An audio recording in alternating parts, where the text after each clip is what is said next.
Tervetuloa Scoren pariin Euroopan suurimmille pelimessuille Kölnin Gamescomiin.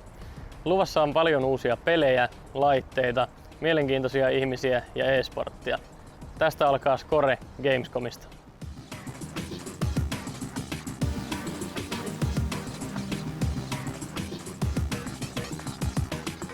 My name is Ralph Fulton. I'm the creative director on Forza Horizon 4, developed by Playground Games in the UK. I'm one of the founders of that studio back in 2010.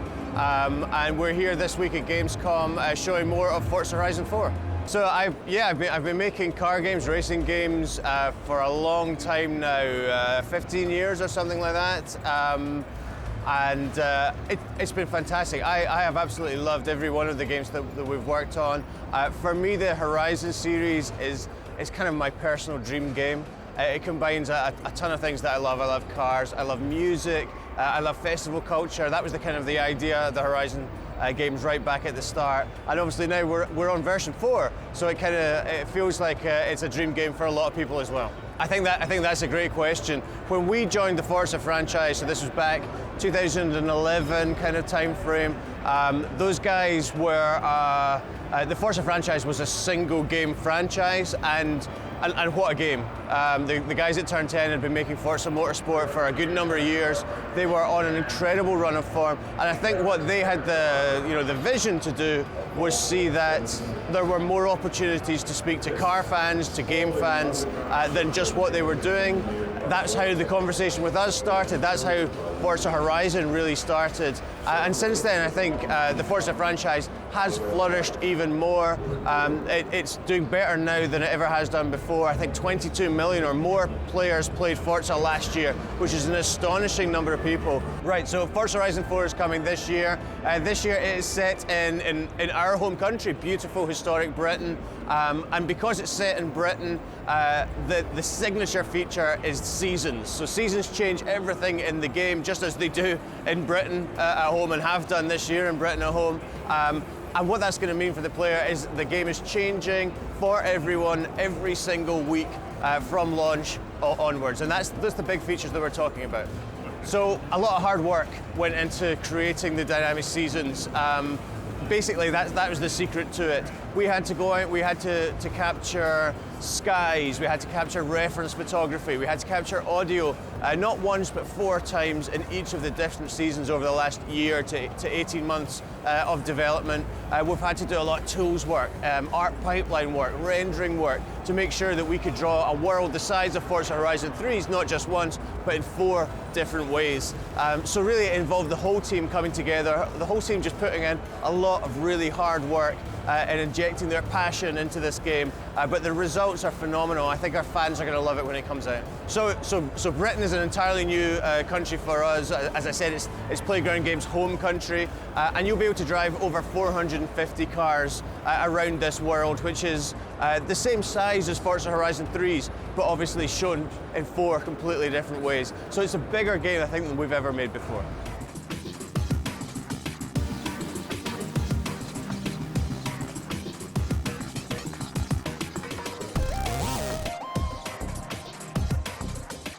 Kölnin pelimessuilla tapaa paljon mielenkiintoisia ihmisiä ja pelintekijöitä. Tässä yksi niistä.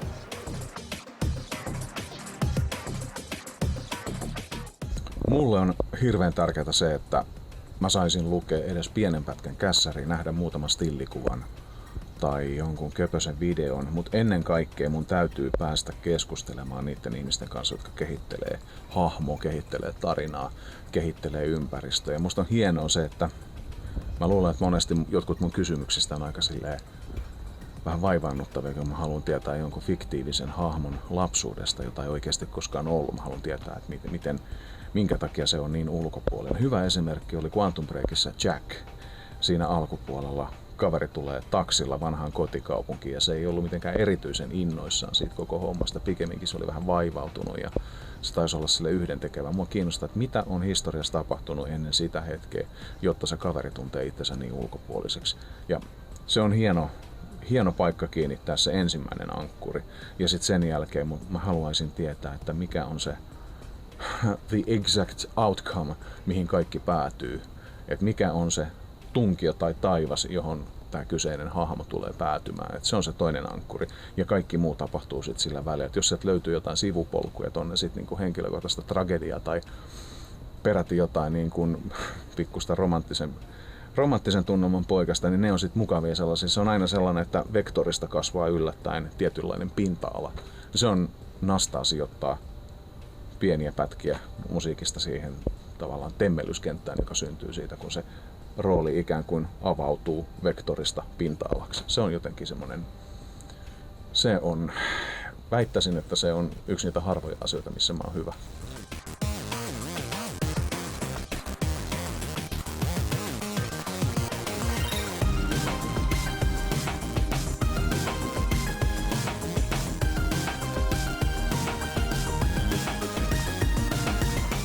My name's Aaron Greenberg, and I'm the general manager of games marketing at Microsoft, and I would just say I have the best job in the world, and I feel fortunate to get to travel and get to come to events like this and spend time with our fans and our community.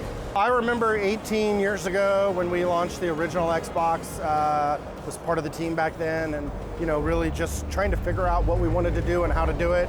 And now we built this community of fans that we can engage with and listen to. And for me, I think that's the thing I'm most proud of, is that we're a team that really puts our fans first and really thinks about them in every decision we make. That's how we ended up with things like the Xbox One X. Fans wanted us to have the most powerful console, and we did that. Backward compatibility is another great example. And I think Game Pass, this year is really where we're pioneering to add more value and choice for gamers as well. For me, at my house, the Xbox is how I watch TV, all my entertainment apps, all my gaming, everything all on one device. And that was the vision of hey, if you're gonna connect one box to your TV, we wanted to make it the most powerful box and the box that can do more than anything else. And I think we still stand by that today, and I think the capabilities of the console continue to grow. With every new update, we add new features, new games get released, new apps get added to the ecosystem, and that's good for our fans everywhere. Well, the team that made the Xbox One X is still working and pioneering future hardware. And so, as Phil Spencer talked about at E3, we're committed to the console market. We're going to continue to innovate and continue to deliver a premium experience for our fans. But we also want to invest and grow our first-party studios. That's why we added 5 new creative teams we announced at E3 to Microsoft Studios, and that commitment to content is going to be great for our fans. Well, our strategy is to enable, gamers to play the games they want on the devices they want with whoever they want. And so if you take that broad vision and you put gamers first, that enables us to do things like all of our new releases we bring to the console and the PC day and date, and we don't charge you again for the PC edition. That's why we're bringing our new releases to Game Pass included in that service. So we really want to over-deliver on value for gamers, and we know that a lot of gamers are gaming on the console but also playing on the PC, and giving them that choice is really important. Some of the best developers come out of Finland, you're right. And so we obviously have had a great history with folks like the team at Remedy. We know they're here at the show showing Control, which will be coming to our platform and PlayStation later this year. And we're, it's a great, all of Scandinavia, frankly, is just a hotbed of development. And so, Finland, Sweden, Denmark, all over Norway. So it's been great. We get to spend a lot of time there. As you know, Minecraft team is close neighbors nearby. So it's great. It's good to see the innovation. It's good to see the industry growing. For us, this last quarter of our business, we grew our gaming revenue by 39% year over year, and we just completed the biggest year in the history of our business, over $10 billion.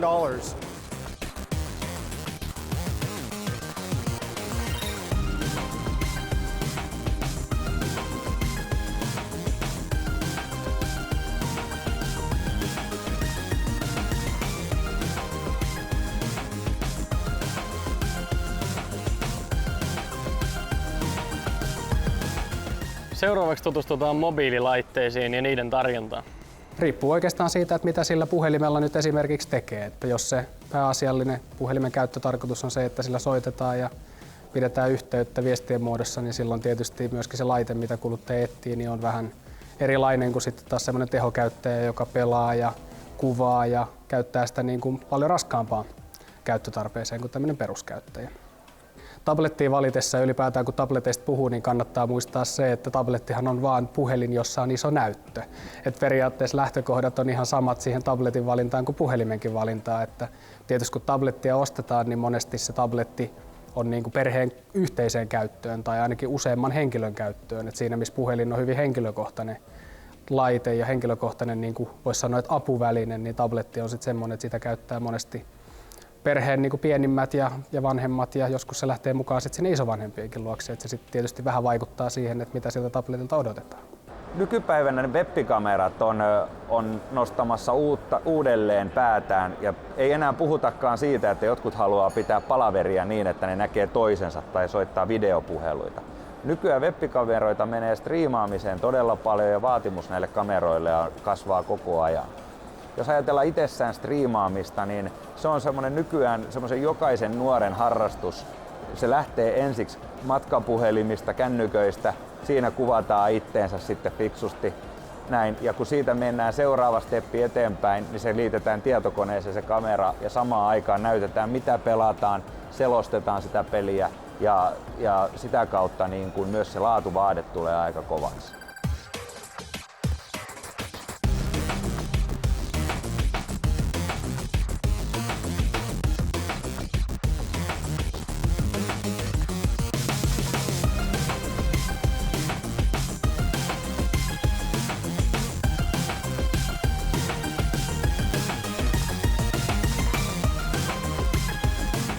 Kölnin Gamescomin pelimessulta löytyy paljon nähtävää. Täällä on uusia pelejä, laitteita ja mitä kaikkea tuo uusi tekniikka tuokaan tullessaan.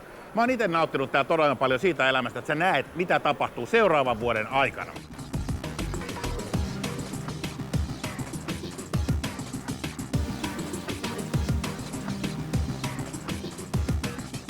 I'm Alexander Grondal. I'm the executive producer for Battlefield. Started many years ago. Do you remember the Game & Watch games? You know, where you could have this little flip up and you played those games? Yeah. That's where kind of my gaming started. It was the early 80s probably. And ever since I've fallen in love with games, and ever since I tried to figure out how can I work with games.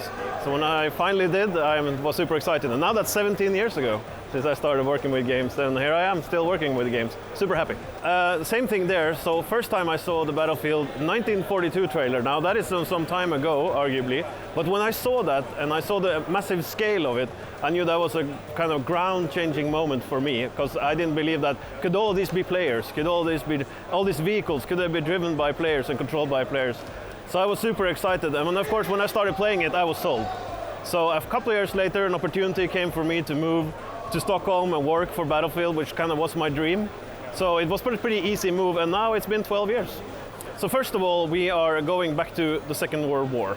But we're going back to an unseen part of Second World War. We wanted to portray something that you perhaps haven't seen in games before, like inspired by stories and happenings that took place during the Second World War that perhaps not everybody knew about. So you'll be going to Norway, you'll be going to Northern Africa, you'll be going to Northern Europe as the war starts.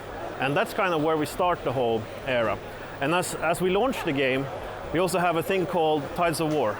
And this will tell the story about the war across many years into the future, where we get to see perhaps some more familiar places and familiar stories that you perhaps heard about. Because I think most people know about whatever happened after Pearl Harbor, for instance, the events that took place. But I think it's interesting for us to actually shed some light on some of the events that took place during the earlier phases of that era. From a country's point of view, we take place as Axis or Allies. That's kind of how we start the game. So you'll be fighting as either Axis or Allies, and the gadgets and the hardware are inspired by the real-world counterparts of what the Axis and Allies had.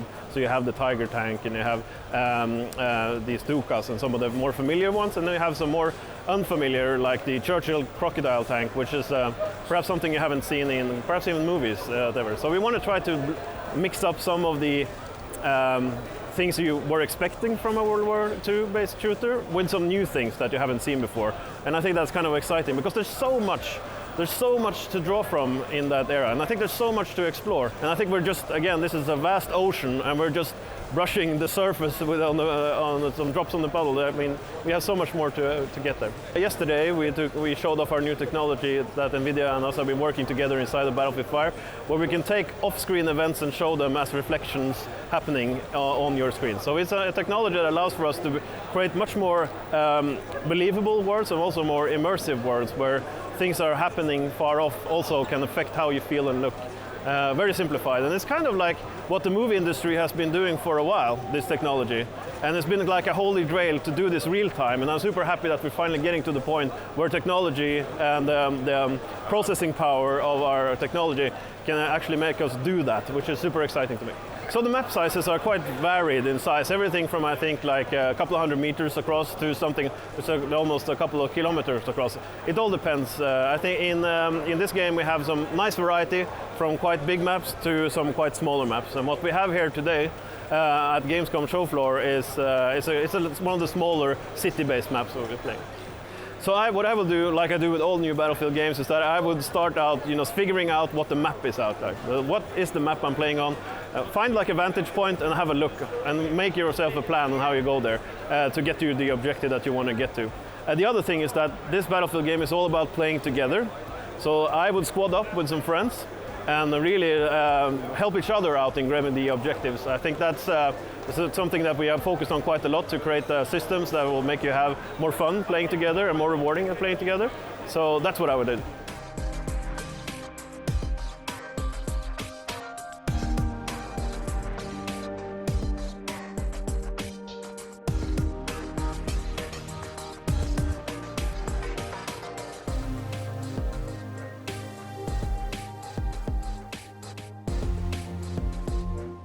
Pelaamisessa on tärkeitä näppäimistöt, hiiret, näytöt ja netti.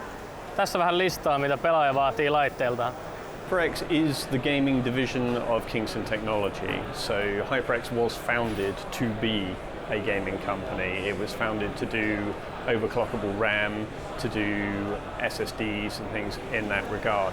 Then we moved into headsets and peripherals, and we began sponsoring esports organizations. So at the moment we're main sponsor for two of the biggest ones like Na'Vi and Cloud9. The HyperX keyboards are known as the Alloy range. The reason for that is because they are primarily made of metal. We wanted to go for a very solid base, one that's very strong, very durable, and also quite heavy. People like a keyboard that stays where it is when you put it on a mouse mat. So with the Alloy FPS, this is the second generation, the FPS RGB, so obviously the red, green, blue lighting. The primary reason we went for the RGB is because it's, again, a requested feature from gamers in the market at the moment, but we also focused on making it for FPS gamers. So a very small bezel, meaning it's got a low profile, it's durable, it's heavy. Most people play first-person shooters with their keyboards turned at an angle to get the maximum distance on their mouse, and that means that with a small bezel, that helps them doing that. That's why there's no wrist rest at the front. We do sell an optional one extra if people wanted to use it, but that was kind of the decision there. We also went for switches that are designed for first-person gaming. So these ones are the Silver Speed switches, and that means that they have a lower actuation point and a lower actuation force in comparison to a number of other switches on the market. So they're very, very quick to activate, which is what people need in life and death first-person shooter gaming. So with the FPS RGB, we've made sure that it's still a portable keyboard. You can pick it up, take it with you with the removable cable on there. We've made the lighting better. We use a system called dual inline package lighting to make sure that the brightness of the keyboard actually stays similar all the way through it. You get a much nicer, clearer LED brightness on it. And we're always looking at ways of improving our keyboard. So again, when we had feedback about the switches that we had available, someone said, it would be nice if you had more choice. So we've got a new type of switch now for this keyboard. Näppäimistöä valittaessa yleisesti ottaen puhutaan siitä, että kuinka voimakkaat sormet on tai mikä on se näppäilytuntuma. Eli esimerkiksi näppäimistöjä nykyään mekaanisissa näppäimistöissä ja pelinäppäimistöissä niin on eri niin kuin painoasteita, kuinka kovaa sitä näppäintä pitää painaa, joka on suoraan viittaa siihen tuntumaan, minkälainen näppäin tuntuma on. Toisia asioita, mitkä tietenkin näppäimistössä vaikuttaa, niin on ihan fyysinen koko. Toiset tykkää, että on funktionäppäimiä, rannetukea ja toiset sitten taas haluaa ihan, että missä joku pelkät näppäimet. Ja sitten kun me päästään vielä ledeihin, niin ledien kauttahan sit saadaan mukavasti se koko talo vilkkumaan kuin 80-luvun disco RGB-tahdissa. Aserin historia tietokoneiden valmistajana. Acerhan on tänä päivänä taitaa olla aika tarkalleen 42 vuotta nuori tietokoneyritys. Ja Acer on alun perin ollut tietokonetehdas. Tehty paljon muille merkeille tietokoneita. Muun muassa IBM ThinkPadit on alun perin Acerin valmistamia.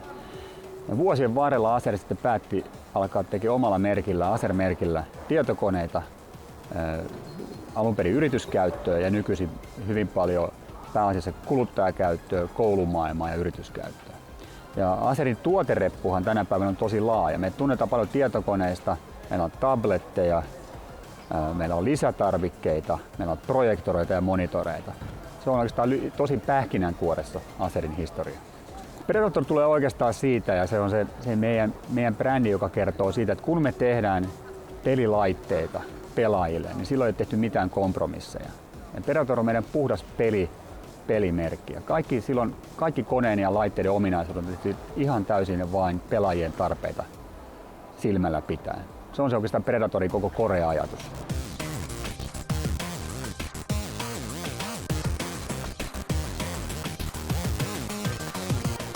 Scoren Kölnin pelipaketti oli tässä.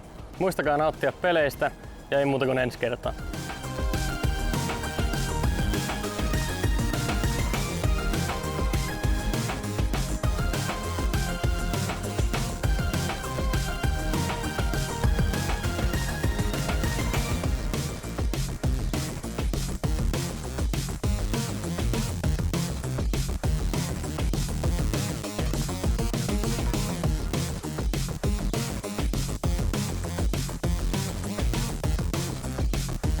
Ohjelmayhteistyössä mukana